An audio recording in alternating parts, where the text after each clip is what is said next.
Bonjour à toutes et à tous et très heureuse de vous retrouver en cette matinée du mercredi 12 novembre. Comme d'accoutumé, le mercredi, le bonjour d'Algérie est assuré par la station régionale d'Oran puisque hier c'était Constantine. Demain, ça sera Béchar et à partir de vendredi jusqu'à lundi, eh bien c'est la centrale, c'est Alger, nos amis d'Alger qui prendront le relais. Et bien sûr, nous sommes là jusqu'à 9h30. Eh bien aujourd'hui, on aura un bel agenda de la feuille de route de cette matinée, puisqu'on aura de la santé. Aujourd'hui, on parlera du novembre bleu et la sensibilisation pour le dépistage précoce contre le cancer de la prostate. Et bien sûr, on parlera de karaté en cette matinée. On reviendra sur le SILA 2025 en cette matinée. La 28e édition, eh bien, on aura 2 générations d'auteurs. Eh bien, vous allez les découvrir avec moi tout à l'heure. Dernière ligne droite, c'est l'artisanat et notre identité algérienne qui sera présente avec nous ici à travers 2 artisans, puisque on les recevra à l'occasion de la journée nationale de l'artisan qui correspond au 9 novembre, mais l'organisation d'un événement à Oran, il a été fait le 11 novembre, alors il va s'étaler pendant 2 ou 3 jours. Donc on verra cela avec les artisans qui viendront, qui seront présents avec nous. Et bien sans plus tarder et comme d'accoutumé, comme d'habitude, eh bien on commence notre feuille de route en cette matinée avec Mamie et une balade à travers Oran. On se retrouve juste après.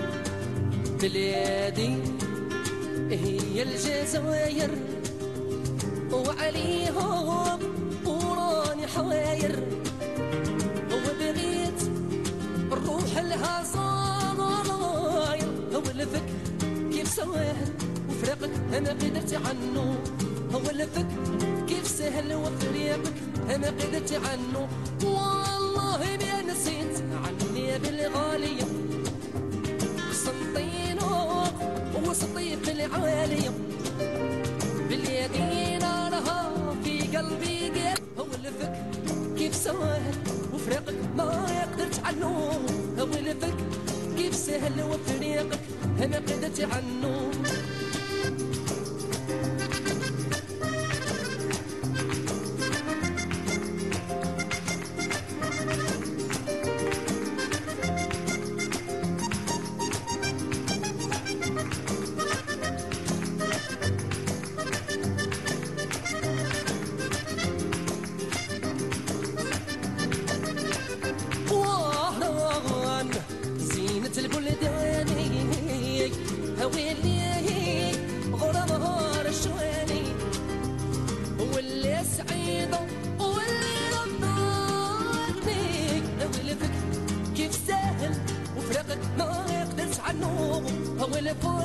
كيف سهل وفراقك انا قدرت عنه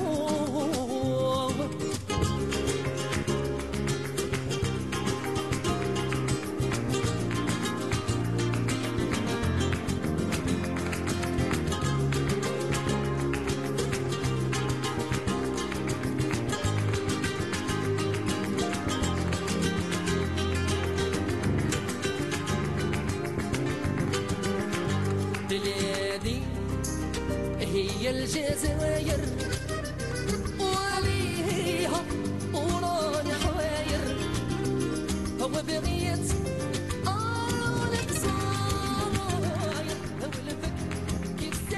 ولفك كيف ساهل وفراقك ما نقدر عليه يا الجزائر. Alors c'est notre pays, notre identité, c'est l'amour du pays, c'est un amour inconditionnel. Eh bien, merci pour cette chanson. Et comme je l'ai annoncé tout au début, la santé en cette matinée avec, bien sûr, honneur aux dames. Eh bien, on a avec nous Madame Imen Rahawi. Alors elle est surveillante médicale et coordinatrice de la réunion de concertation pluridisciplinaire à l'EHU d'Oran. Bonjour. Bonjour madame. Ça va? Merci pour l'invitation. Vous allez bien? Ça va très bien. Pas trop stressé? Un peu. Parce que c'est votre première télé. Exactement. Hein? Mais il n'y a pas de souci puisque vous êtes accompagné d'un grand monsieur. D'ailleurs, c'est le professeur Mohamed Jamel Yousfi. Vous êtes chef de service d'urologie à l'EHU d'Oran 1er novembre. On est très heureux de vous retrouver. Encore une fois, comme à chaque fois d'ailleurs, vous êtes accompagné d'un habitué de la télévision algérienne. Bonjour. Bonjour, merci beaucoup de votre invitation et aussi de l'implication de Canal Algérie dans les causes nobles et les causes qui nous sont très très importantes concernant ce mois sacré, novembre. Et en plus, c'est un novembre qui est bleu.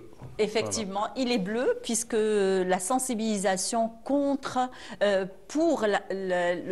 dépistage précoce contre le cancer de la prostate. D'ailleurs, c'est un sujet très tabou. C'est encore tabou en Algérie. C'est encore difficile d'un homme pour qu'il puisse accepter d'aller se faire consulter, on va dire. Donc, est-ce que vous pouvez nous parler déjà des 2 journées de sensibilisation qui vont commencer aujourd'hui, le 12 et le 13, à l'EHU d'Oran? Comme le veut la tradition et à l'accoutumée, donc nous avons fait, ça fait quelques années, on a commencé cette campagne de sensibilisation et d'information donc des patients. L'année dernière, elle a eu lieu le 6 et le 7. Et la particularité de cette année, qui est différente par rapport aux années précédentes, c'est qu'il y a pas mal de patients qui ont été dépistés dans les campagnes ultérieures. Et c'est eux-mêmes qui vont participer dans l'information et la sensibilisation des autres patients. Donc, comme ça, on a rajouté une touche nouvelle. Donc, c'est les patients eux-mêmes qui vont être responsables, si on veut, de cette sensibilisation pour essayer d'expliquer convenablement et de mettre véritablement à l'aise tous les patients. Et pourquoi le dépistage est si crucial pour, on va dire, la survie des patients? C'est un cancer quand même qui est lent dans l'évolution. Et l'avantage qu'on a de ce cancer, c'est quand il est détecté précocement, traité, on obtient la guérison. Et le traitement, il y a 2 volets, soit la chirurgie, soit la radiothérapie dans les formes vraiment précoces, donc localisées. Et vous voyez l'intérêt que cette détection permet la guérison. Et c'est rare devant un cancer qu'on obtienne directement la guérison. Et quelles sont les méthodes de dépistage? Les méthodes de dépistage restent depuis très longtemps les mêmes. Donc c'est le dosage du PSA, c'est un antigène spécifique de la prostate. Et quand il est augmenté, donc ça veut dire qu'il y a une suspicion. À ce moment-là, on doit faire des biopsies. Et aussi, bien sûr, le toucher rectal, qui est un examen clinique pour essayer de voir et de palper cette prostate à la recherche de nodules durs, d'une irrégularité qui aussi entraîne une suspicion. Et par la suite, ça permet de lancer des imageries, surtout l'imagerie de la résonance magnétique. Alors c'est bien beau de parler de sensibilisation, de dépistage précoce, mais quel est l'âge? À partir de quel âge les hommes ils doivent impérativement se faire dépister? Pour l'âge, la population générale, on commence le dépistage à partir de 50 ans. Par contre, il y a une population spéciale, un petit peu spécifique, où on doit commencer un peu précocement à l'âge de 45 ans. Chez qui? Chez ceux qui ont quand même un facteur héréditaire, soit des parents qui ont eu un cancer de la prostate, ou bien un cancer du sein dans la famille, ou un cancer des ovaires. Et là, ils sont prédisposés à faire ce cancer de la prostate. C'est pour ça qu'on commence le dépistage un petit peu précocement. Il y a aussi les mutations génétiques, donc où on doit les faire à partir de l'âge de 40 ans. Alors, avant de continuer, donc, je vous propose ce spot de l'EHU sur justement ces 2 journées de sensibilisation. On se retrouve juste après. Restez avec nous. إذا كنت رجلا وتجاوزت 50 من عمرك فأنت أكثر عرضة للإصابة بسرطان البروستات. ولتفادي التشخيص المتأخر تنظم أيام للفحص والكشف المبكر يوم 12 و13 من نوفمبر في المستشفى الجامعي لوهران. جيت باش ندير لو ديبيساج تاع لو كونسير دي بروستات في لاج تاعي اللي راه يديباس لي 50 طون جو فولي فار هاد لو تيست باش نعرف روحي اسكو ولا كاش حاجه ولا نكون او موان لا مالادي هذه نعرفها قبل ما تزيد تطور. وحنا ماذا بينا الناس يجوا هنايا ويفحصوا رواحتهم قبل ما يوصل واحد حتى يكون في حاله ما تسمعناش باش لو ستاد فينال كومون ديرو. لو 15 نوفمبر اكزاكت درت ان ديبيستاج وما كانت عندي حتى اعراض تاع البروستات، يعني الانسان اللي يتبع الاعراض ولا قال بالك عندي ولا ما عنديش، ما كان عندي حتى اعراض، جو مانين في نورمال. الوغ لو ديبيستاج خرج لي باللي عندي ان نيون دو البروستات، وجيت هنا للوبيطال تكلفوا بينا الحمد لله، داروا لنا لوبيراسيون ورحنا في اون كومبا. مرحبا بكل الرجال فوق سن ال50. المؤسسة الاستشفائية الجامعية لوهران تفتح أبوابها لكم للمشاركة في أيام الكشف المبكر عن سرطان البروستات، لأن الكشف المبكر قد ينقذ حياتك. Se faire dépister, eh bien, précocement, eh bien, c'est sauver votre vie. Donc, il faut y aller pour se faire dépister pendant ce mois de novembre. Pas uniquement le mois de novembre, hein. De toute façon, le dépistage précoce, c'est toute l'année. Donc, il faudrait faire... il faudrait pas avoir peur, déjà. Dès qu'on se rend compte qu'il y a maladie, donc c'est l'apprendre au début, il vaut mieux, on va dire, commencer un bon traitement tout au début, c'est mieux que de laisser aller sa santé se détériorer de jour en jour, et puis les répercussions sont vraiment très considérables. Donc je reviens vers vous, professeur Yousfi, existe-t-il des facteurs de risque qui justifient un dépistage précoce? Le premier facteur de risque très important, c'est l'âge. C'est l'âge, oui. L'âge, au-delà de 50 ans. Et par la suite, on parle d'obésité, de certains facteurs. Ah oui. Mais le plus important, c'est de commencer... Alors là, je m'adresse à vous. Ça y est, j'y clique. J'arrive. Donc, alors, vous m'aviez dit que vous étiez surveillante médicale et coordinatrice de la réunion de concertation pluridisciplinaire. Donc, quel est votre rôle spécifique en tant que surveillante médicale? Alors, mon rôle, tout d'abord, en tant que surveillante médicale au niveau du service d'urologie EHU d'Oran, plus je suis la coordinatrice de la RCP, c'est-à-dire la réunion de concertation pluridisciplinaire d'onco-urologie. Alors mon rôle consiste en premier lieu à suivre le parcours justement des malades cancéreux, c'est-à-dire aucun patient qui a un cancer n'est pris en charge sans passer par la RCP. Tout patient qui a un cancer de la prostate ou bien un autre cancer urologique, il doit passer par la RCP. Alors, quelle est l'importance justement de la RTP? RCP. RCP. RCP, oui. Voilà, je suis complètement à côté aujourd'hui. Hein. De la RCP. Alors, son dossier doit être discuté à cette réunion. Dans cette réunion, il y a des experts, service d'urologie, l'oncologie, l'imagerie. Il y a toute une équipe. Toute une équipe, voilà. D'ailleurs, pluridisciplinaire. Plusieurs disciplines. Alors, les experts, ils prennent la bonne décision et pour le patient, bien sûr.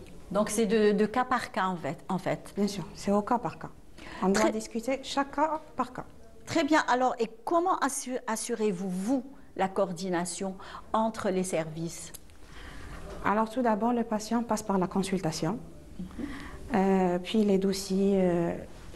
Je récupère les dossiers des patients, environ 40 à 50 patients par RCP. La RCP se déroule chaque 15 jours. Voilà, j'allais vous poser la question, est-ce que c'est quotidien, est-ce que c'est une fois par semaine? Non, la RCP se déroule chaque 15 jours. Alors, environ 40 à 50 personnes qui ont des cancers. Les dossiers doivent être discutés. 40 à 50 40 à 50 dossiers. Patients, en fait. Patients, oui. Patients qui ont des cancers doivent être discutés à la RCP et prendre la bonne décision par les experts. Et vous, comment vous faites la coordination entre les services? C'est pas difficile, c'est pas... parce que là, c'est un travail vraiment colossal que vous faites. On a l'habitude parce qu'on est déjà... Ça fait 10 ans qu'on fait ça. On a commencé la RCP depuis 2015. Ah, quand même. Oui, donc on est 10 ans. On a l'expérience. Donc vous avez été rodé par les anciens. Surtout professeur Yousfi, bien sûr. Yousfi, voilà, exactement. Donc surtout que de toutes les façons, quand on parle justement du cancer de prostate, on a juste un nom qui nous vient à l'esprit, c'est professeur Yousfi. De toutes les façons, c'est vous qui... Bien sûr, c'est la référence. C'est pas n'importe qui non plus. Hein. Donc, et quelles sont les principales difficultés que vous rencontrez à chaque RCP? Peut-être que la charge, c'est tout. C'est la charge des dossiers parce que c'est des cas quand même précieux. On va discuter un cas par cas, pas globalement cancer de prostate, c'est la même décision, ou bien c'est au cas par cas. Donc chaque cas prend des fois jusqu'aux 10 minutes de discussion par les experts. Donc c'est la charge. Alors quand on dit surveillante médicale, oui. Donc c'est elle qui chapeaute tout ce qui est paramédical en fait. Oui. D'accord, je ne me suis pas trompée là-dessus. Donc alors comment vous gérez votre personnel paramédical par rapport au service oncologie? Parce que le service oncologie, c'est pas vraiment facile. Le service d'urologie. Je suis la surveillante de service d'urologie. Oui, mais ils prennent en charge tout ce qui est cancer de la prostate, etc. Bien sûr, la chirurgie, oui. Le côté chirurgical. Ah, c'est le côté chirurgical, oui. D'accord. Alors, comment vous prenez en charge justement les malades? Comment vous chapeautez votre personnel paramédical afin de prendre en charge ces malades qui subissent de lourdes, on va dire, interventions?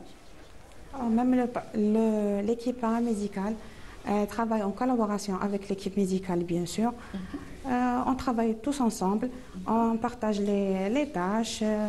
Par exemple, les bilans, les pansements, toutes les tâches du service, on les partage et on travaille l'équipe de la jour et l'équipe de la nuit. Très bien. Alors, ça fait longtemps d'ailleurs que vous organisez des journées de sensibilisation chaque année. Le Novembre bleu est mis en valeur par votre service et par vous-même, puisque vous êtes l'initiateur de cet événement. Donc, quelle est votre, on va dire, votre évaluation d'année en année concernant, on va dire, l'afflux des hommes qui viennent se faire dépister? C'est-à-dire, c'est vrai que tout ça a été en plus amplifié par les recommandations de la Commission nationale de prévention et de lutte contre le cancer, d'une part, et ça rentre aussi dans la stratégie de la prévention en premier lieu, par la suite du dépistage, où quand on parle du cancer de la prostate, on parle plus de la détection précoce, et par la suite du diagnostic, et viendra les traitements, soit les traitements locaux régionaux ou les traitements à distance. J'ai été surpris parce que il faut toujours voir les chiffres pour essayer d'évaluer ce qu'on fait. Ça fait quelques années quand même, le cancer localisé, et on avait fait une étude, ça fait peut-être une quinzaine d'années, où le cancer localisé ne représentait en Algérie que 11 à 15% par rapport à tous les cancers de prostate. Ça veut dire que les patients venaient très très tardivement au stade de métastase osseuse et viscérale. Donc là, même la chirurgie, on ne faisait pas beaucoup de traitements chirurgicaux. Parce que la maladie est déjà très évoluée. Ouais. Mais si je vous donne des chiffres concernant peut-être les 4 dernières années, 2021 jusqu'en 2025, où on a eu à discuter globalement 3619 cas de cancer urologique. Et sur ces cas-là, nous avions eu 1390 cancers de prostate. Et sur ces cancers de prostate, nous avons eu 917 cancers de prostate localisés. Et donc, les 11 à 15%, ces dernières années, nous nous sommes retrouvés avec 67,3% de cancers localisés. Ça veut dire que les gens viennent, l'information a fait son effet, ces campagnes de sensibilisation ont abouti et le curseur, on est arrivé à le déplacer dû localiser d'un pourcentage qui était infime à plus de 2/3 de la population cible. Quand même, hein? Oui.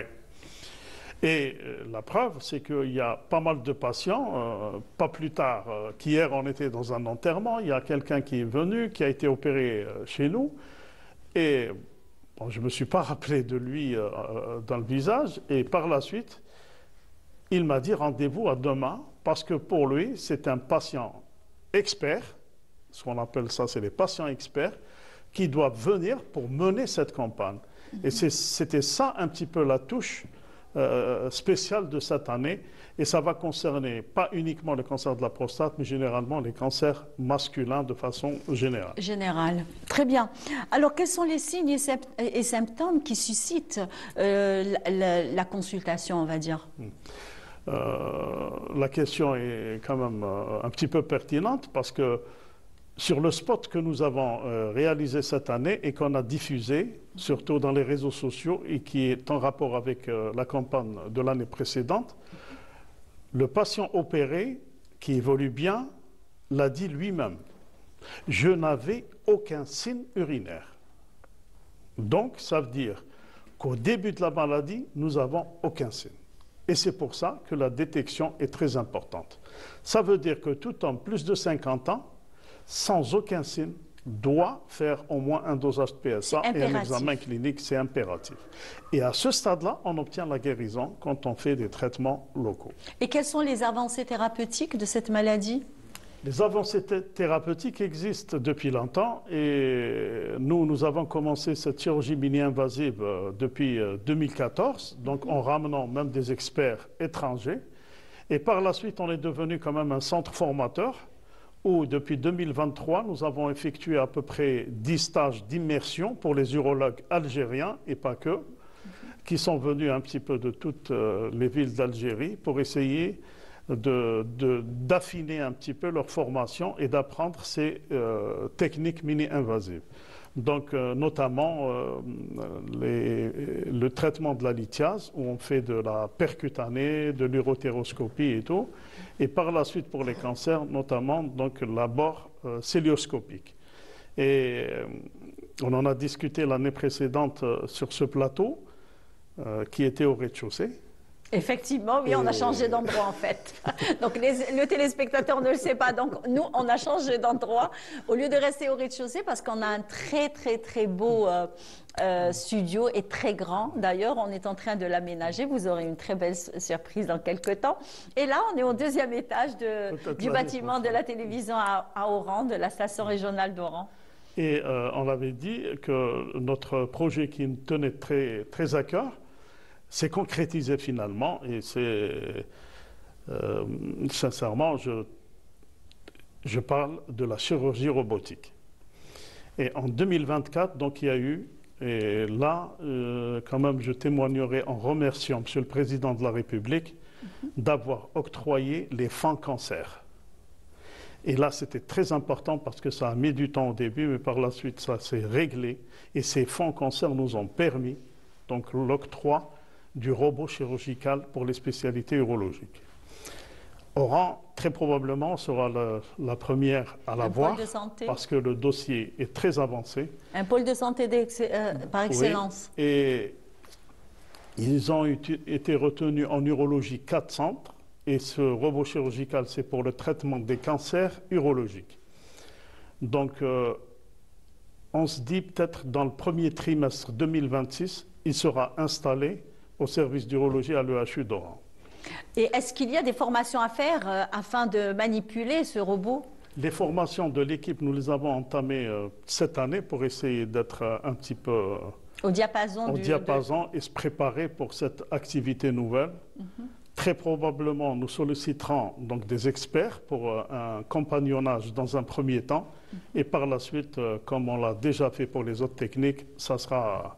L'avantage, c'est que d'emblée, nous avons misé sur une plateforme robotique pour essayer d'inclure aussi la formation. C'est ça ce qui est très important, c'est la formation des générations futures. Justement, parce que c'est très important, parce que les avancées thérapeutiques, elles avancent avec une telle rapidité incroyable, avec les nouvelles technologies, l'intelligence artificielle aussi qu'on intègre dans tous les secteurs, on va dire. Donc c'est un petit peu très ambigu, très, on va dire, très compliqué. Parce que surtout si on n'a pas l'habitude de manier tout ça, donc on va être confronté à un certain problème, non ? Non, généralement, il y a eu quand même des audits concernant la chirurgie cœlioscopique par rapport à la chirurgie robotique, et on a vu que l'apprentissage en chirurgie robotique est beaucoup plus simple par rapport à la chirurgie cœlioscopique. C'est une console, et là il y a des bras, et par la suite il y a des commandes, donc on commande ces bras pour essayer d'effectuer des gestes chirurgicaux, donc c'est toujours le chirurgien qui va y aller. L'avantage qu'il aura, c'est une vision en 3D, c'est une vision agrandie, plus précise. Donc, on va peut-être moins laisser les marges positives du cancer. Et aussi, comme on le sait, pour la chirurgie prostatique, ce qui est difficile, il faut que les interventions se fassent de façon très pointueuse. Pourquoi ? Parce que le risque peut être une incontinence urinaire. Et le malade va avoir des fuites pendant toute la vie, donc ce n'est pas bon. Et c'est pour ça qu'il faut toujours les opérer avec une rigueur très importante pour assurer cette continence urinaire, et comme ça le patient aura une vie tout à fait normale. Donc, juste une toute dernière question à vous. Alors, quel est le devenir d'une surveillante médicale ? Alors, pour les générations futures. C'est bien accompagner le malade. Comment dirais-je ? Comment la fonction d'une surveillante médicale pourrait éventuellement évoluer ? Parce que puisqu'on parle maintenant de l'intelligence artificielle, on parle d'intervention à travers des robots, on parle d'avancées technologiques. Donc, comment voyez-vous la fonction d'une surveillante médicale ? C'est-à-dire, si je peux me permettre. Oui, bien sûr. D'emblée, au niveau du service, le personnel paramédical a des tâches communes. Ils ont tous des tâches communes, mais chacune d'entre elles a des tâches spécifiques. Et ça, je me suis assuré de ça dès le départ, et ils ont été formés pour ça. Iman, elle assure la fonction de surveillante. Je pensais que vous parliez de moi. Médicale. Non. Donc, elle coordonne au service toute la programmation opératoire, le suivi des patients au niveau du service pour les pansements, les soins et tout ça. Et aussi, elle a cette tâche de coordinatrice de la RCP. Elle nous envoie en temps réel les mails des patients sans les noms, avec des initiales, pour essayer de se préparer pour les diagnostics qu'on va essayer de voir au niveau de la RCP. Et elle contacte par mail aussi tous les intervenants dans la RCP, ça veut dire les différentes spécialités. Et c'est pour ça que tout à l'heure, vous lui avez demandé comment vous pouvez assurer ça, parce que des fois, les médecins peuvent ne pas venir. Voilà. Mais là, on a un réseau tellement huilé. Elle fait la coordination. Tellement huilé que la RCP se fait automatiquement. Et là, on le fait depuis 10 ans, donc tous les 15 jours. Et c'est une réussite. Vous pouvez me poser une question au service, je ne saurais même pas vous répondre sans passer par elle. Ah ben c'est elle qui détient toutes les informations nécessaires concernant la cancérologie et le parcours du patient. Et aussi, il y a une chose très importante, c'est que les patients cancéreux, quand ils viennent à la consultation, ils passent le même jour. Pour les autres pathologies, c'est des rendez-vous. C'est tout à fait normal. Mais on a donné priorité au cancer, donc le malade a un parcours qui est très facile et très clair, et elle veille personnellement qu'il soit véritablement Comme ça, donc un bon courage pour toute l'équipe parce que je sais que c'est une équipe jeune, que ce soit l'équipe médicale ou paramédicale. Donc, comme ça et bonne continuation à vous. Merci beaucoup, professeur Yousfi. Je le rappelle que vous êtes chef de service d'urologie à l'EHU 1er novembre d'Oran. Donc, bon courage pour ces 2 jours de sensibilisation. J'espère que notre appel sera entendu. Donc, allez-y, vous faire dépister. Il n'y a pas de honte à avoir, donc c'est médical. Allez-y, il y a des professionnels, vous pouvez même poser des questions, même si vous ne vous faites pas consulter. Donc, il faut poser des questions, il faut savoir, il faut être curieux, donc, parce qu'on n'est pas médecin en fait. Donc, vous allez me dire, Imen, c'est bon, vous parlez beaucoup, oui. Une petite information, c'est qu'à partir de 10 h, on a aussi invité une naturopathe qui est... Ah oui, oui. C'est très important. Friel Ben Hamza, et qui va faire une conférence au niveau des chapiteaux qui sont au niveau de l'EHU. Et donc cette conférence concernera surtout l'alimentation et cancer. C'est très important, l'alimentation. À partir de 10 h, et elle va quand même la faire au grand public. C'est un facteur très important, l'alimentation, parce que là, il commence à... c'est une alimentation carrément qui va dans tous les sens. Donc, il faut quand même une nutritionniste pour qu'elle puisse diriger ces malades afin de mener à bon terme leur santé, que ce soit la santé, de toute façon, comme on dit, la santé est dans notre assiette. Donc, il faut faire très, très attention à l'alimentation. Donc, merci beaucoup, madame. Merci beaucoup, professeur Yousfi. C'est un plaisir. Alors, une pause musicale après ce lourd dossier, on va dire, et ce lourd sujet. Et on se retrouve juste après.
Une très belle pause musicale. Franchement, c'est que ça adoucit vraiment les esprits au studio de la station régionale d'Oran. Eh bien, comme je l'ai annoncé au début, on revient sur la 28e édition du SILA, puisque le SILA est bien plus qu'un salon, c'est un carrefour. C'est un carrefour de générations d'idées, de visions littéraires. Donc, et là, nous avons deux générations complètement différentes d'auteurs, puisque nous recevons avec nous, bien sûr, honneur aux dames. Alors, mademoiselle Razen Fedoua Boukli Hassan, alors vous êtes auteure de Lady Rose. Exactement, bonjour madame. Bonjour. Merci beaucoup pour l'invitation. Merci à vous de l'avoir accepté. Merci. Alors, Lady Rose. Non, attendez, on ne commence pas. Attendez qu'on présente le grand monsieur qu'on a d'ailleurs, et vous avez l'habitude de le voir à travers notre émission, c'est monsieur Omar Kazitani, qui à chaque fois quand on l'appelle, il répond toujours présent. C'est toujours un plaisir de le retrouver ici, puisque lui aussi, il a été aussi là pour cette 28e édition. Bonjour. Bonjour, plaisir partagé. Merci de l'invitation. Ça va? Oui, ça va. Alhamdoulilah. Alors, quels sont les ouvrages avec lesquels vous avez participé? Lady Rose. Oui. Bon, on a dit Lady Rose. C'est mon premier ouvrage اللي دخلت به هاد العام لاسيلا. قعدت فيه بالك 2 ans on a نكتبو. Ah, c'est en anglais? Oui. Merci. C'est en anglais? Oui, c'est en anglais. Très bien, très bien. Pourquoi l'avoir fait en anglais, l'avoir écrit en anglais? Bon, je suis passionnée par cette langue, la première chose. La deuxième, parce que je suis étudiante en langue anglaise. Ah voilà, c'est pour ça. Donc vous êtes en première année? Oui, première année master. Civilisation et littérature. Au département des langues étrangères, à l'université de Tlemcen. Ah quand même? Oui. Vous n'êtes pas d'Oran? Non. Vous avez fait la route le matin? Oui. Ah quand même? Eh ben voilà, nous sommes chanceux. Merci. Alors Lady Rose, quelle est l'histoire de Lady Rose? Bon, en fait, c'est pas une histoire, c'est une collection de poèmes, toniques, des prose, qui m'appellent en anglais, mélange de textes, des histoires, des gens, les ont un seul livre. Les pages ont des anecdotes, qui ont des conclusions, des problèmes, des solutions. وكامل كاتبتهم بان ستيل شويه كومبليكي بالك الريدر ولا الناس اللي تقراه ما غاديش تفهموا 100%. لازمها تقرا بين لي لين تاعو. Alors, et comment a été justement le début de votre expérience? En fait, أنا نكتب ملي كنت صغيرة. L'idée de faire un ouvrage. Oui, أنا ملي كنت صغيرة باغية نكتب كتاب. قلت pourquoi pas هذا العام يكون سبيسيال. كنت رحت لماما قلت لها ماما خصني ندير كتاب، قالت لي لا خليه حتى لا بروشين فوا. إبا خبيت على كاع دارنا، ما قلت لحتى واحد بلي نكتب في الكتاب. مشيت لهذيك لا ميزون ديديسيون ادليس باللزمه. سي اون ميزون ديديسيون باتنا. بعثت لهم لوفراج. باتنا كمان. وي نخدم بزاف على ديستانس. باتنا. وي. Combien de kilomètres déjà? بالك نو ماشي 1000. 800. 800 هكذاك oui, je pense. Hein. Ouais. Après très Batna. loin. Oui, après Batna, c'est une civilisation. Bah oui, bien sûr, c'est une grande ville. Oui.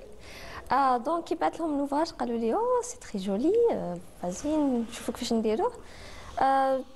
2 semaines après, c'est bon, il faut. عملي هكا des modifications. Est-ce que عندك شي حاجة ديريها ولا لا؟ أنا سقمت لو ستيل تاع الكتبة après. هما داروا لا كوفرتور كلش. فات لا سيلا 4 سبتمبر كان واجد واكتوبر فوتنا. Très bien. Et qu'est-ce que ça vous a fait de votre première participation aussi là? Quand même, c'est pas donné à tout le monde hein, de participer aussi là. C'est une fierté. C'est une grande fierté, beaucoup plus pour ma mère, mon père as well. تقدري تقولي بلي l'un de mes rêves راه يصرى على l'âge de 21 ans. Donc c'est une fierté. Alors, et quel est votre style d'écriture? Parce que là, c'est en anglais, donc c'est un petit peu difficile, non? Bon, c'est pas... Du coup, c'est pas difficile, là. Parce que... Parce que vous êtes professeur. Oui. Parce que vous connaissez très bien, vous maîtrisez très bien l'anglais aussi. Oui, hein? je maîtrise la langue anglaise, alhamdoulilah. Donc, ça m'a aidé à écrire. Et du coup, quand j'ai toujours un problème في l'écriture en anglais, يقول لي ما تكتبيش حاجة أكاديميك، تكتبي toujours حاجة créative. قالوا لي صيبي لها كش دير لها حل باسكو توجور عندي هذاك لو بروبليم في لي موديول تاع ليكري كي نكتب نعبي كامل moins de 10 parfois même 11 maximum علاش باسكو سي با اكاديميك دونك هذاك لو ديفو رجعتو ان طالون بلاص ما نولي نكتب اكاديميك مشيت رديتو ان ليفر دونك هذه هي حكايته. C'est ça حكايته, une belle histoire. Alors là, je reviens vers vous, Monsieur Omar Kazitani. C'est un plaisir de vous retrouver sur la même émission que vous avez l'habitude de présenter vos ouvrages, puisque vous êtes auteur de plusieurs ouvrages. D'ailleurs, 18e. Ben voilà, presque 20 déjà. Comment? Presque une vingtaine. Presque une vingtaine. Bientôt, exactement. Donc, et là, c'est que vous avez publié plusieurs ouvrages. Comment votre écriture a-t-elle évolué à travers tous ces ouvrages? Est-ce que vous avez gardé le même style d'écriture? Je pense que chaque auteur a sa philosophie scripturale. Et ensuite, ses tendances. Ses objectifs. Pour moi, c'est dire l'authenticité, transmettre des messages qui peuvent développer le raisonnement, qui peuvent enrichir l'esprit et me dire, non pas dire seulement, mais me dire. Parce qu'il y a une grande différence entre dire et se dire. Quand je dis, je raconte, je narre. Mais quand je me dis, je me dévoile. Je montre qui je suis. Donc, chacun de nous a cette faculté de se dire à autrui pour avoir lui-même, pour rassembler lui-même tous les éléments qui lui permettent d'évoluer dans une société. Donc je ne change pas de style, je suis dans l'authenticité, dans le style direct et dans l'honnêteté intellectuelle. D'ailleurs, à travers vos ouvrages, c'est que vous avez abordé plusieurs thèmes sur la société algérienne. Est-ce que pensez-vous que vos ouvrages déteignent sur la société algérienne actuelle? Soyons quand même assez humbles, soyons humbles. Il est évident qu'il y a des franges de lecteurs et de lectrices qui, par la voie du retour de lecture que j'ai, me prouvent que mon message est arrivé à bon port. En revanche, je ne peux pas me vanter de dire que je peux toucher toute la société algérienne. J'en touche une partie, mais ça fait boule de neige et ça avance, ça avance. C'est un message que vous lancez à une société algérienne qui est en train de se transformer dans le bon sens, bien sûr. Oui, est-ce que c'est un message? Quel est ce message que vous voulez véhiculer à travers vos ouvrages? C'est un message très simple, c'est un message sociétal, c'est un message rassembleur. Lisez pour nous unir, lisez. Lisez pour nous unir, parce qu'il faut faire corps et âme avec l'esprit que nous avons, nous, Algériens. Alors, nous avons avec nous, là, ce sont quelques ouvrages que vous nous avez ramenés. Il y a Les Autruches d'Oslo. Il y a aussi lui, d'ailleurs, qu'on a découvert sur ce même plateau. Donc, c'est une histoire qui est très belle. Si vous permettez, je dirais deux mots sur ces deux ouvrages. En 2020, j'avais écrit celui-ci, Les Autruches d'Oslo. La couverture est éloquente. Vous voyez que l'autruche plonge sa tête dans le sable pour cacher sa peur. Ouais. Du côté du drapeau israélien. Donc, ce sont les Israéliens qui ne disent pas la vérité. J'avais déjà en 2020, j'avais écrit cela et j'avais envisagé ou prévu quelques changements. Ce que j'avais prévu ici, c'est passé. C'est lui, effectivement. Et je l'ai écrit dans lui. Là, j'ai fait un clin d'œil à la mythologie grecque en soulignant le mythe de Sisyphe, celui qui recommence sans arrêt. Les Israéliens recommencent à tuer, commencent et continuent à tuer. Et les Palestiniens continuent à vivre et à survivre. Et à survivre, exactement, et à combattre ce colon qui est venu sur leur terre. D'ailleurs, il les a dépouillés de leur terre. Et on espère, Inch'Allah, la gloire, pourquoi pas. Certainement, on espère vraiment, on l'espère vraiment. Alors là, le mur des ombres. Là, vous nous avez ramené un nouvel ouvrage, le mur des ombres. Alors, est-ce que vous pouvez nous parler, nous en dire un mot sur le mur très brièvement, très brièvement. Notre société est riche en mythes, notre société. Mais ce ne sont pas des mythes divins, comme dans les sociétés grecques ou romaines. Les divinités grecques ou romaines peuvent être des hommes qui ont de grandes qualités et ils sont élus comme étant dieux.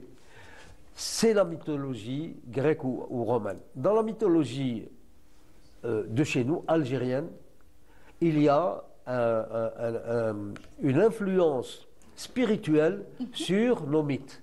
Nous ne déifions pas les hommes. Un homme ne peut jamais être traité de Dieu. Mais nous avons de très belles légendes. J'ai écrit un livre en 2000 qui est paru à l'Harmattan, à Paris, et j'ai parlé des mythes particulièrement dans les villes anciennes, comme par exemple à Tlemcen. Il y a le mythe de la grenouille et il y a le mythe de la tourterelle. Et j'ai écrit ces mythes. Mais vous voyez, ce n'est pas un mythe qui traite d'une divinité. Nous ne projetons pas l'animal ou la personne au stade divin. Et donc, dans celui-ci, dans le dernier roman, Le Mur des Ombres, j'ai associé la mythologie grecque à la vie au quotidien que nous pouvons vivre chez nous en Algérie. Le sous-titre, c'est Carole et Platon aux Abybas. Alors les Abybas. Là, vous faites allusion aux îles Abybas? Bien sûr, bien sûr. Alors qui est Carole? Carole est une jeune fille de 20 ans que j'ai sauvée de la noyade dans un camp de vacances à Bordeaux. Attendez, c'est une vraie histoire? Ceci, là, imaginaire? Oui, c'est une aventure. Ah, d'accord. C'est une liaison entre la mythologie, donc la mythologie grecque, et très brièvement, et l'aventure que nous vivions, nous étions jeunes et nous allions vivre 20 jours, 21 jours, Robinson Crusoe aux Abybas. Voilà. Carole et Platon aux Abybas. Il se trouve que Carole, qui était une étudiante et qui avait échappé à la noyade, nous avions entretenu une correspondance qui a duré quelques années. Et lorsque un jour nous étions aux Abybas, j'avais donné les coordonnées des Abybas et nous avons vu un voilier débarquer, venir, et nous avons accueilli. C'était Carole et son époux qui étaient venus passer quelques jours aux Abybas. Nous avions fait un tour et elle a vu une grotte. Elle m'a dit, j'aimerais bien voir cette grotte. Cette grotte abritait le dernier des phoques moines en Algérie. Le dernier des phoques moines en Algérie, qui a été écrasé par un énorme rocher parce qu'il faisait des dégâts dans la pêche. des pêcheurs. Donc elle m'a demandé d'aller voir cette grotte, ce qu'un vieil espagnol, Frasco, a interdit parce qu'il a dit cette grotte est à Félix et il n'accepterait pas. Qui est Félix? C'était un des 6 prisonniers qu'un homme avait enfermé dans une caverne. C'est l'allégorie de la caverne de Platon.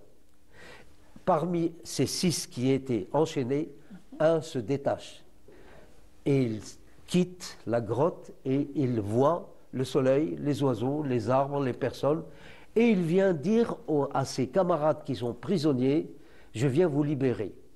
Il faut vraiment lire l'ouvrage. Hein? Ah oui. Et ceux-là disent, alors la seule vérité qui existe selon notre Père, c'est ce que nous voyons sur ce mur, le mur des ombres. Tout le reste n'est pas vrai. Là, on revient à l'écriture justement en Algérie. Dans quel regard, vous, en tant qu'écrivain, en tant qu'auteur de plusieurs ouvrages, donc vous aviez vacillé d'idée en idée, vous avez fait 18 ouvrages, donc 18 romans, 18 imaginations peut-être liées à une vérité. Donc, alors, quel regard portez-vous sur les jeunes auteurs ? Il faut leur faire confiance, déjà. Il faut leur faire confiance. Il faut alimenter leur imaginaire. Il faut renforcer leur modalité scripturale en les formant.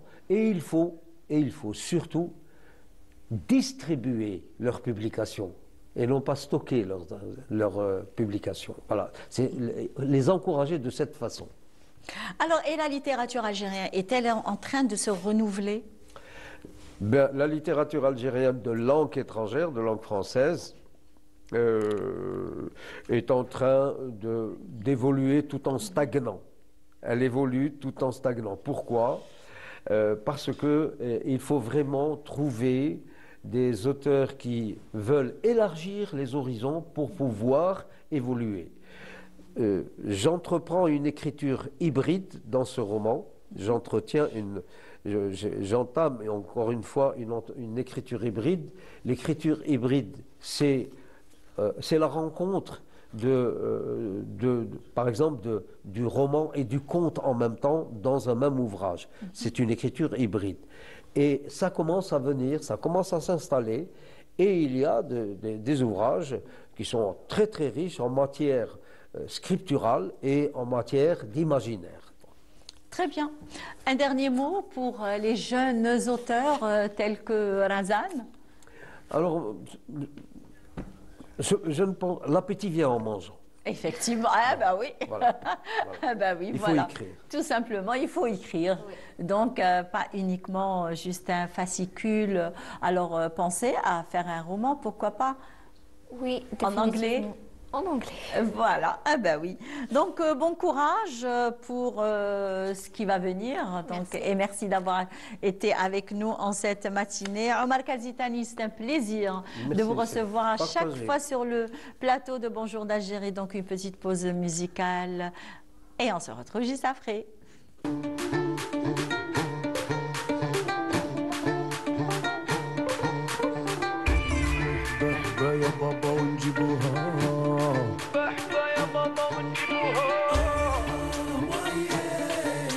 ولاد الخضرة في التيران والبالون يدور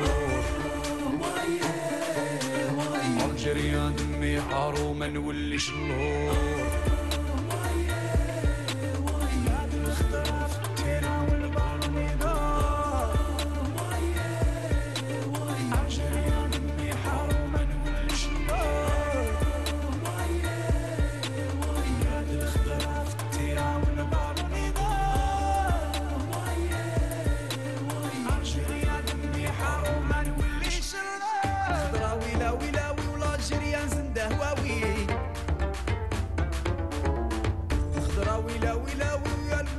لولاوي والخضرا ولاوي ولا جريان زنده واوي اول خضرا ولاوي والمي ما لولاوي جريان امي حارو ما نوليش حشيا خضرة في الراس قرقاب وطنبور وعطو تريدي بالا جيري غناها الجمهور أم خلولة دي الخضرة قاع بالتبسيمة حبة حبة يا بابا نجيبوها والسلام فرج الله الخضرة ويلا ويلا ولا جيريان زنده هواوي الخضرة ويلا ويلا ولا الويمة لولاوي الخضرة ويلا ويلا ولا جيريان زنده هواوي أول الخضرة ويلا ويلا ولا الويمة لولاوي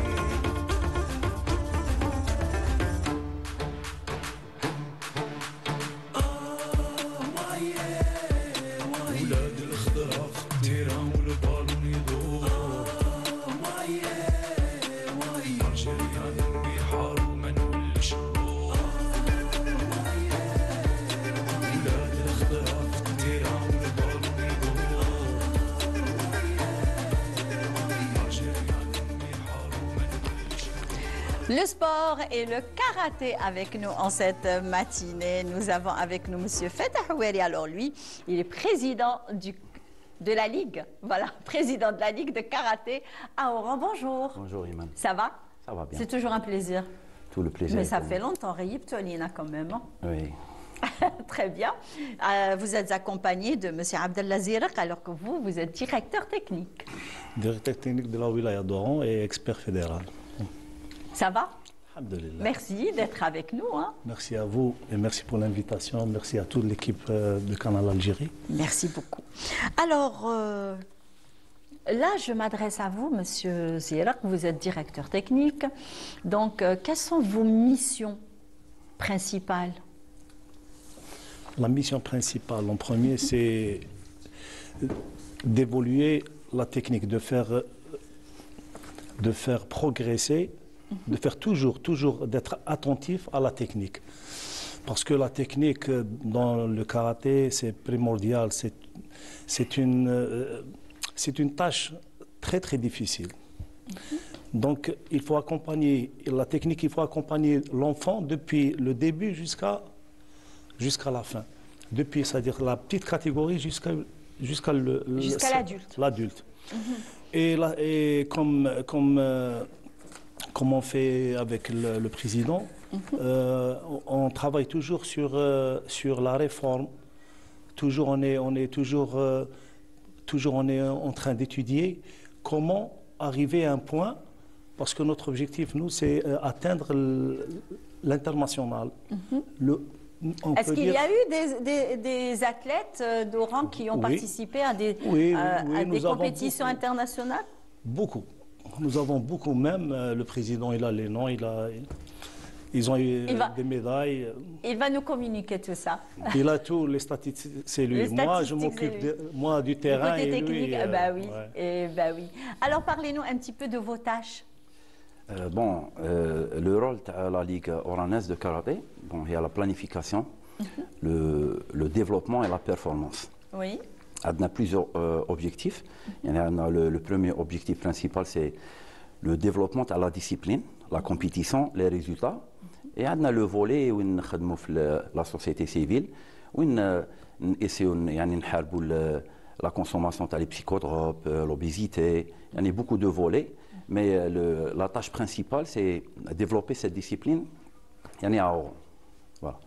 Alors, dans quel sens vous l'avez développé? Parce que là, ça commence l'adhésion au karaté, l'initiation aussi à ce sport qui est très important actuellement parce qu'il y a beaucoup d'enfants qui s'inscrivent d'ailleurs pour être justement, pour se préparer à des compétitions internationales.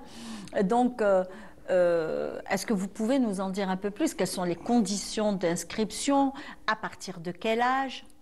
Avant de passer à l'étape internationale, on doit passer par les étapes d'éliminatoire et de qualification. On a la phase compétitive wilaya.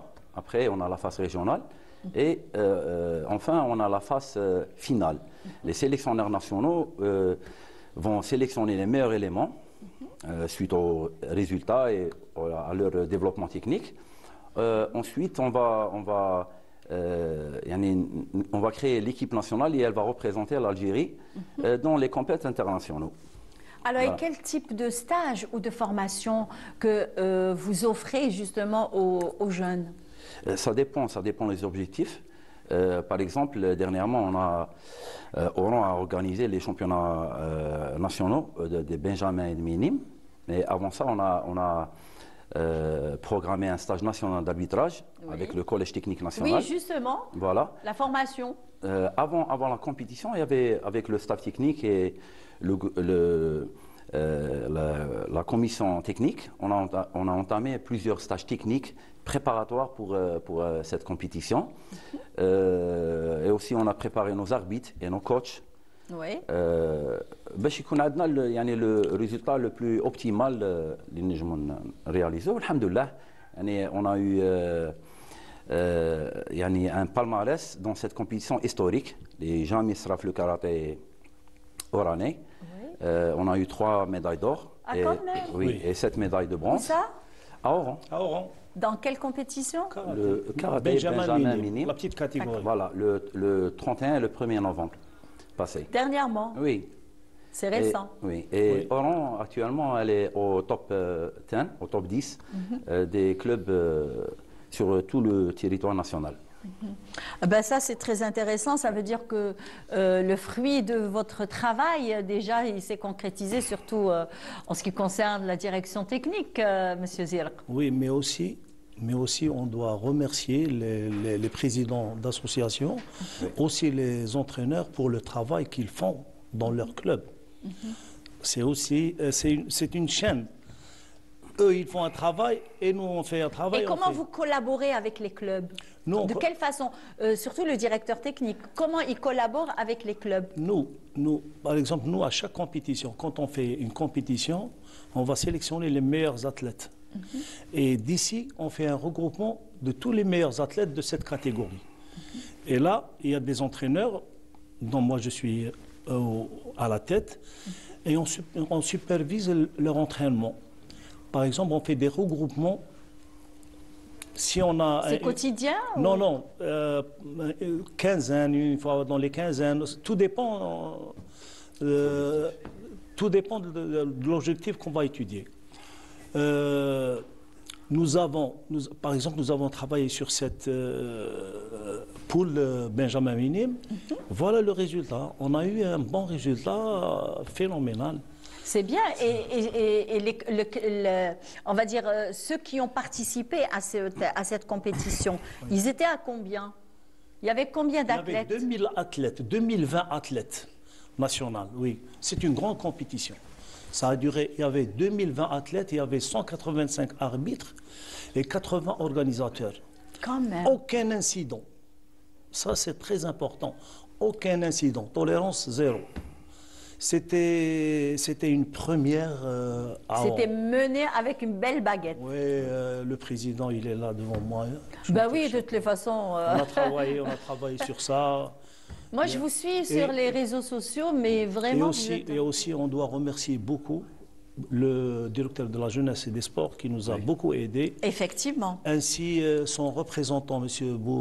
Ben Abou, et le vice-recteur de l'université, M. Cha'lal Ahmed, qui nous a offert l'amphi pour le stage technique, pour le stage et le test d'arbitrage et le collège technique. Le stage, c'est de combien de temps? Le stage a débuté de 9h à 16h. Et après, on a fait le collège technique de 16h30 à 21h. C'est la première fois. C'est un programme bien condensé? Le collège technique réunit tous les présidents de ligue nationale et leur directeur technique, les deux ensemble. Il y avait 120. Et cette compétition, alors les athlètes de quel âge ils commencent et jusqu'à quel âge l'âge limite en fait? Les Benjamins et les Minimes, c'est une petite catégorie et en même temps c'est la patte d'avenir. La catégorie à partir de 12 ans, 13 ans, 14 et 15 ans. C'est des U14 et U12. Un dernier mot, Monsieur Zirak, parce que là, on reçoit une autre invitée qui Oui. nous parlera Oui. justement de karaté féminin. Féminin, oui. Moi, le dernier mot, c'est d'inciter les parents à accompagner leurs enfants Oui. aux salles de sport et les encourager pour éviter. On voit ce qui se passe maintenant. En plus, c'est que ils encouragent, non, ils forment justement des enfants C'est très, intelligents. très important, Et très puis ils s'intéressent à leurs études aussi, Oui. ils s'intéressent au sport. Donc ils ont C'est- une bonne condition physique, C'est le on va message dire, que je lance aux aux parents. parents. Très bien. Merci beaucoup, c'est un Merci à vous. plaisir. Merci Eh bien, on aura d'autres occasions. Vous Merci serez à vous. avec nous jusqu'à la fin. Inch'Allah. Très bien.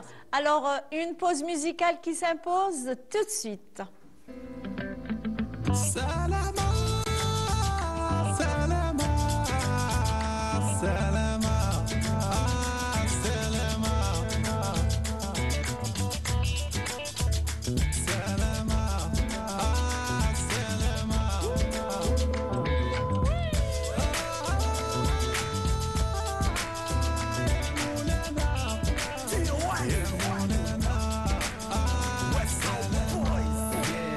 قولوا السلام قولوا السلام قولوا السلام يا حبابي تسهل ايام في مقامي قولوا السلام قولوا السلام قولوا السلام قولوا السلام قولوا السلام يا حبابي تسهل ايام في مقامي قولوا السلام قولوا السلام اهلا دك دك ديرك للخيمة دوكا دوكا فوق الجمال تبع تبع رشقة صحاري دق الزق من أعناق رمالي حليت عقلي غمض عينيا وصلوا من نجوم وريح بنها الدوكا بغيت نهوم وخلوني هني غير مع حبابي في ضباب البخور وهنعوم صاري أنا بارتي خليها عليك يا واري واري واري قاعدة صحراوي فيها فاجي جملة حبابي رانا من الموري ايوه فاجي داوي جملة حبابي رانا من المؤمن سلامة سلامة سهرنا الليلة سهرة طويلة جملة حبابي رانا من المؤمن إلى فوق حرب الجاوي مبخر باغي نتودر في هاد الليلة إلى فوق قرب الكهرباء نتبرد نروى بالماء والقطران لما في الخيمة حط التاي ونفض الخبزة من التراب ايه كل السلام ايه ريح الرمال ايه جاو الرجال من الصحراء زرق اللي تام ايه لم النسوان ايه كل السلام ايه مع الحباب والكرام من الصفات ايه انا لا كان جاي من مالي كان جاي جيب السواعي السمع العود والكمان جا ضربة بالكمبري داوي بالشاوي انا يا عربي امازيغي والشاوي. Eh bien, nous, quand ça concerne la junte féminine, pour la recevoir, donc on a jeté notre dévolu sur cette belle chanson de West End Boys. Alors, salam alaikum, marhaba bikum, et bien sûr, marhaba bik, Madame Djamila Zaghar. Alors, vous êtes responsable du karaté féminin. Oui, marhaba bik, merci beaucoup. Merci d'avoir accepté notre invitation. Tout plaisir. Avec un très joli sourire. Elle nous vient avec un très joli sourire, c'est comme ça. Donc, le karaté féminin, qu'est-ce que vous avez à nous dire sur ça déjà? Alors, le karaté féminin au niveau local et au niveau national, c'est une école de discipline et de force. Ça, normalement, le karaté féminin, il a évolué à travers les années. Ces dernières années, surtout ces 5 dernières années, alors, il a des résultats مبهرة, extraordinaires et remarquables. Au podium, surtout au podium. D'accord. Et l'initiation des filles au karaté, ça commence comment? La catégorie d'âge? Oui. Oui, à partir de 5 ans, 6 ans. Hein. Ça commence tôt. Anna, déjà, j'ai commencé à 5 ans. Ah, vous êtes une karatéka? Oui. Il faut faire attention, hein, l'équipe. Hein. Ah, il faut se tenir à carreau, hein, moi je vous dis. Hein. Merci.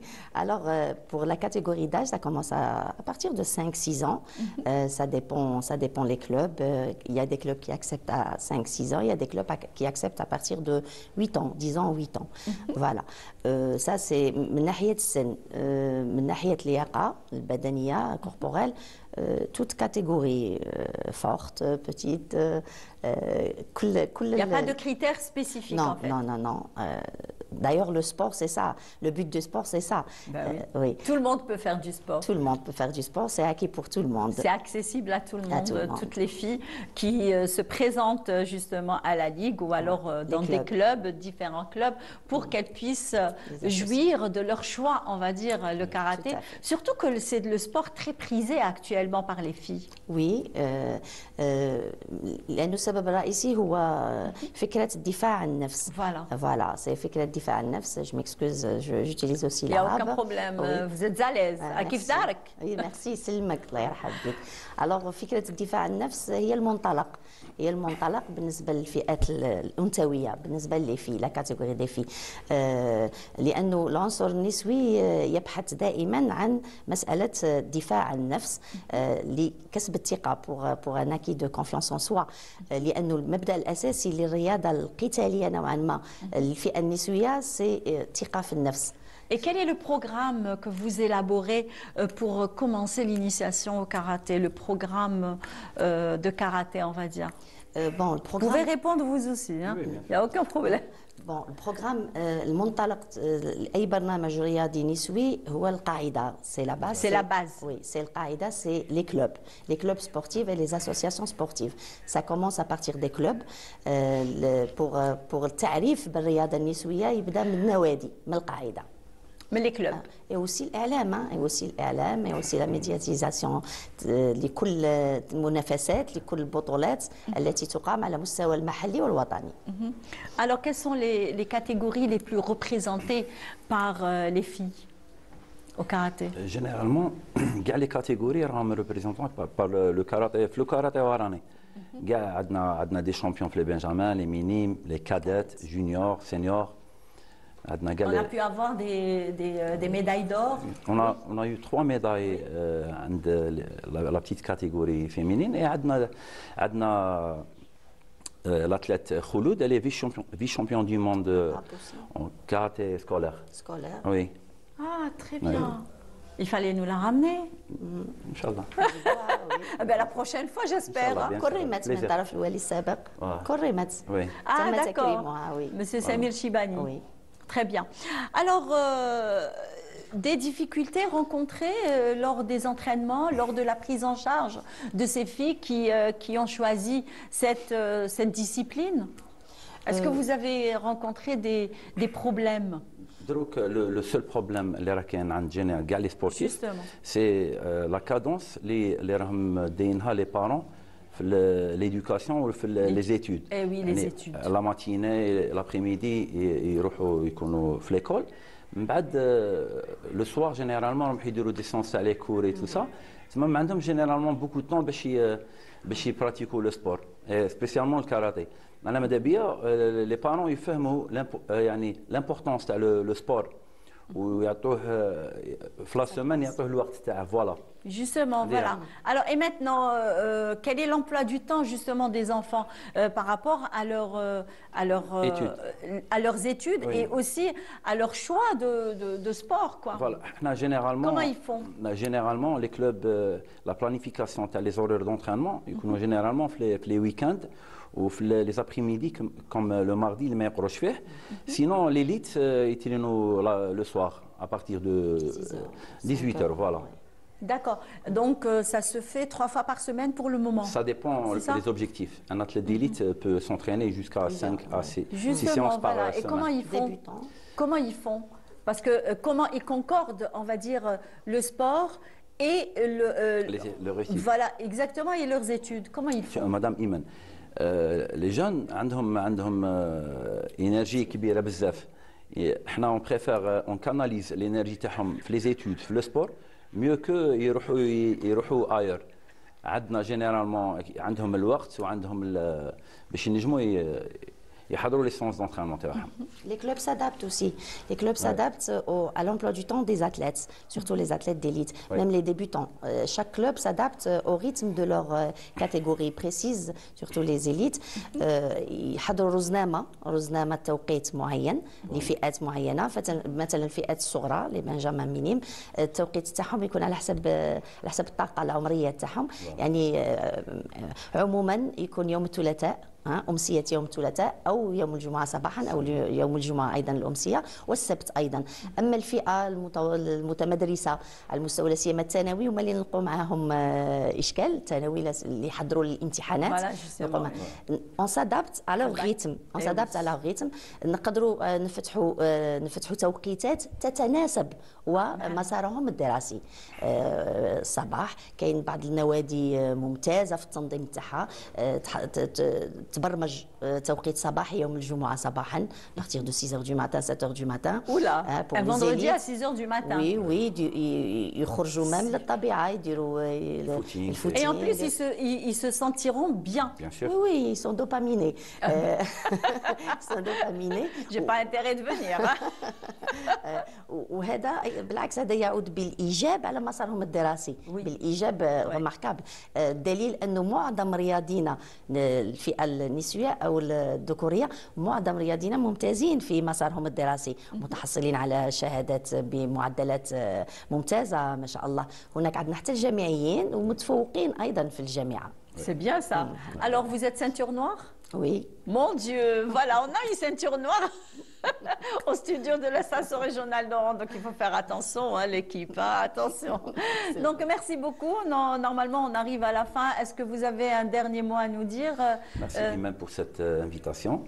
Et comme a dit notre maître Cheikh Ziraq, maintenant les parents, la compétition اللي درناها c'est يعني pour promouvoir cette discipline. حنا ماذا بينا يدوروا في الكلوب يروحوا يشوفوا يجوا يكونسلتوا لا ليغ، ماذا بينا نطلعوا لو ماكس لا ماسيفيتي تاع لي براتيكون تاع الكاراتي في وهران. Très bien, merci beaucoup. Merci, c'est très gentil. Alors, et puis on se donne rendez-vous dans d'autres occasions et bon courage à vous. Hein. Vous avez on va dire, du pain sur la planche. Hein. Merci. Avec ça.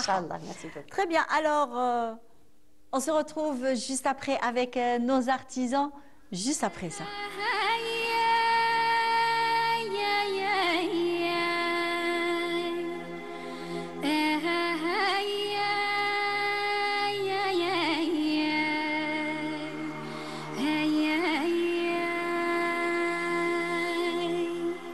القارطة في روس الجبال موجدة مكاحل والرفالة موجدة مكاحل والرفالة العسكر عاسب لا جمال نصب المدافع والمينات نصب المدافع والمينات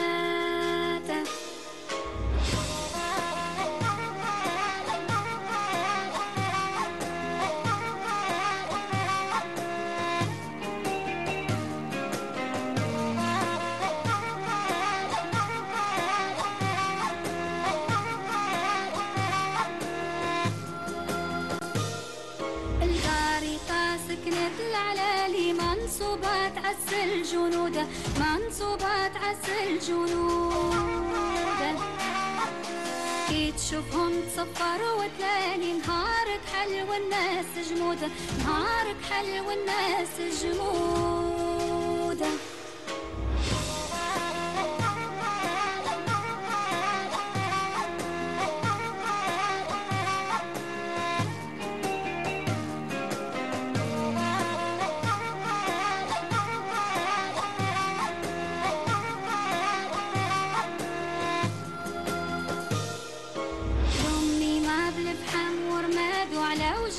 بلكحول بارودة على وجهها بلكحول بارودة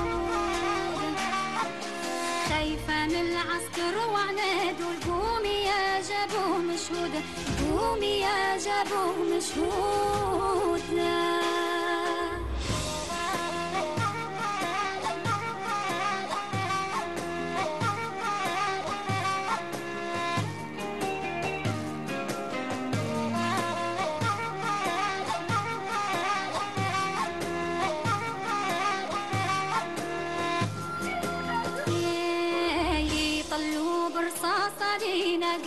حيوطها والقرمودة قاس حيوطها والقرمودة عالبيبان وشتوق طالبين داوخ والأعمام وجدودة داوخ والأعمام وجدود.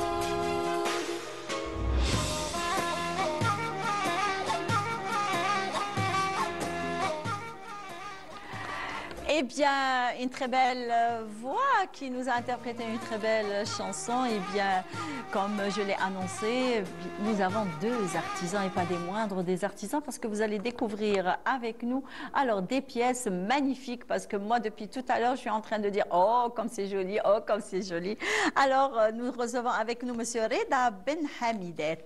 Bonjour. Bonjour. Ça va, vous allez bien? Très bien. Alhamdulillah. Et bien sûr, avec...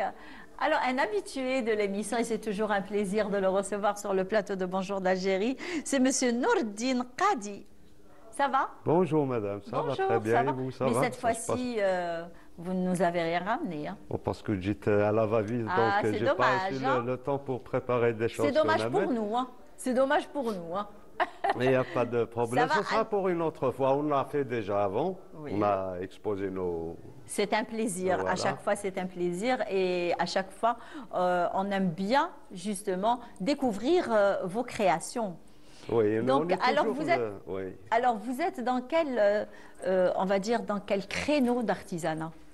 Ben, dans le créneau d'artisanat artisanal, dans les anciens bijoux traditionnels et tout. Oui. Et en même temps, on a fait un autre système qui est dans la conception de bijoux entre la personne et l'artisan. Donc on le personnalise en général. Alors est-ce que vous pouvez me parler déjà de vos débuts dans l'artisanat? C'est toujours bon de se, on va dire, de se remémorer, redécouvrir l'artisan. Bon, moi, comment que j'ai débuté dans l'artisanat, dans la bijouterie de l'artisanat, c'était les années 80, où on n'a pas assez de moyens pour étudier et tout, donc on a trouvé il y a un centre de formation professionnelle des arts traditionnels au niveau de Tizi Ouzou. Donc j'ai eu l'occasion de faire ce métier au centre de formation. Très bien. Alors comment se fait-il que vous avez aimé de faire ce métier, de suivre cette formation? Non, l'amour du métier, c'est selon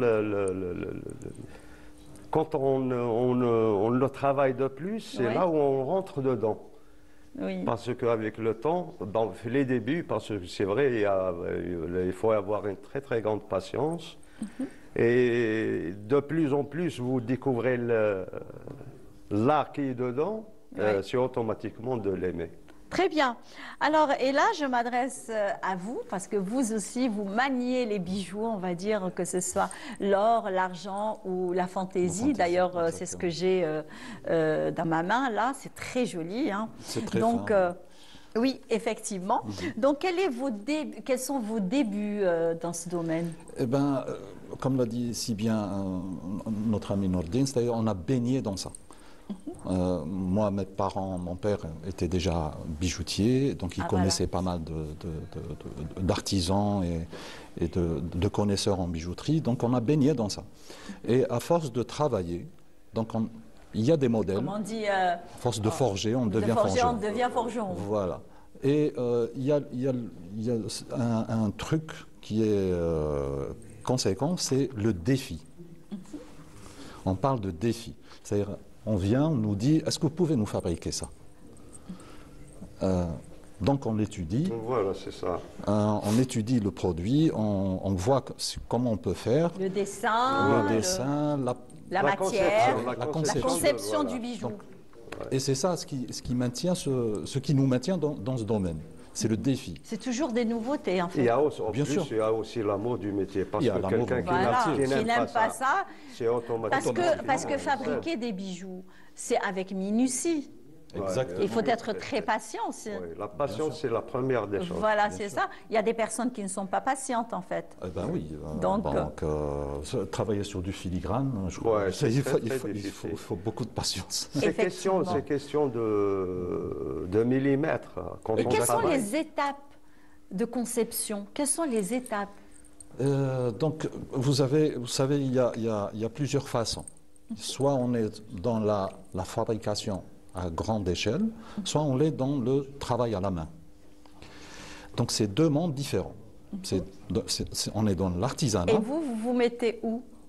On a commencé avec la fabrication avec le temps. Mais avec le temps, on devient plus exigeant, on a plus d'expérience, donc on préfère aller sur le travail fait main. Surtout actuellement. Oui, bien sûr, parce que les choses... C'est la tendance. Voilà, mais quand on travaille, par exemple, des choses personnalisées ou des choses... Comme quoi Quand vous dites des choses personnalisées, comme quoi? Vous faites allusion à quoi, en fait? Par exemple, vous me demandez, j'ai vu un modèle, est-ce que vous pouvez me le faire comme ça? Oui. C'est ça, unique à vous. Ah d'accord, donc je risque pas de trouver ce modèle ailleurs. Très bien. C'est unique. C'est personnalisé. Personnalisé ouais. en plus. Ça c'est bien. Hein? Voilà, mais la majorité du temps, ce qu'on travaille, parce qu'avec l'âge, quand on prend l'âge, le travail de série, il est un peu... Et en plus, on a le truc d'amour du métier dedans, donc c'est automatiquement des fois... C'est-à-dire, si je viens, par exemple, je vous demande de me confectionner un joli collier en, je sais pas, en johar, on va dire. Oui, c'est possible. Alors, par exemple, je vous donne un modèle. Donc, vous risquez de rester combien de temps pour faire... Ça dépend. Ça dépend le travail. Combien de travail qu'on puisse travailler dans une demi-heure. Et comme on peut travailler 2 semaines. D'accord. Mais bien sûr. Ça dépend ce que vous êtes. Rajoutez. Ça dépend si vous rajoutez des pierres, si vous ne rajoutez pas de pierres. Et vous pouvez faire même un objet virtuel, comme ça fait à la tête. Oui. Tu le proposes comme ça, et on peut le réaliser. Avec telle et telle matière. Voilà. Non, la matière, c'est autre chose. C'est-à-dire, je choisis... Argent ou or ou voilà, justement. Et vous êtes dans l'or, l'argent ou la fantaisie? Je suis dans l'or, dans l'argent, et je suis en train de lancer ma collection en bronze. En bronze et doré à leur fin. Justement, je suis en train de voir, comment on dit, le djibin. Djibin, c'est en or et argent. Donc les bandes jaunes que vous voyez, c'est de l'or. Ça, c'est une technique, qu'on tient de l'Empire ottoman. Donc, c'est donner de la valeur, plus de valeur à l'argent, on va dire. Alors, l'or, c'est avec de l'or. Ah, d'accord. C'est des plaques d'or. Très bien, oui. Qui font que ça donne un effet 2 temps. Et ça prend combien de temps pour la confection de ce modèle? Bon, généralement, si c'est fait à la main, ça prend, on va dire, 15 à 20 jours. D'accord. D'accord. Mais si on est dans la production, ça prend 1 semaine. Très bien. Voilà. Donc, merci beaucoup. Donc, on arrive à la fin de notre émission. Oui. Ben, vous voyez, hein, chez nous, c'est vite fait, bien fait. Hein. Donc, l'essentiel que le message est passé. Donc, on a des artisans. On peut se faire, on va dire, se faire faire de jolis bijoux propres à nous, personnalisés, comme nous a dit monsieur. Donc, merci beaucoup, monsieur. C'est très gentil d'avoir accepté notre invitation. Quant à moi, je vous souhaite de passer une bonne journée, un bon week-end. On se donne rendez-vous mercredi prochain. C'est toujours de la station régionale d'Oran et je remercie toute l'équipe qui m'a accompagnée en cette matinée. Merci beaucoup à vous.